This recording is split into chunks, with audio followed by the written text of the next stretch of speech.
ইনশাআল্লাহ পূর্বেও সবসময় অসহায় গরিব দুঃখী মানুষের পাশে ছিলাম। তো আগে হয়তো ওপেনলি আমাদের জনসম্মুখে বা সবাইকে এভাবে করার সুযোগ হয়ে ওঠে নাই বিভিন্ন কারণে, যা আপনার অবগত আছে।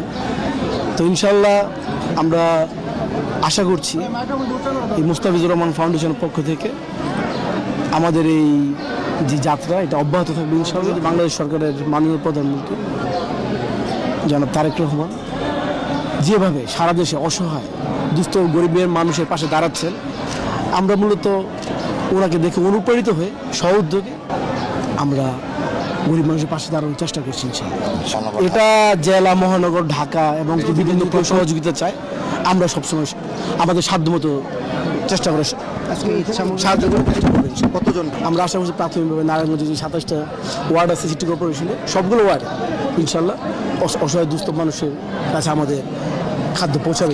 আজকে আমরা এটা একটা সদর থানায় একটা করলাম, আমরা আরও 2টা থানায় করব এবং প্রতিটা ওয়ার্ডে আমাদের যারা সহকর্মী ভাইয়েরা আছে, আমাদের যারা মেম্বার আছে, সবাই ইনশাআল্লাহ পৌঁছে দিবে।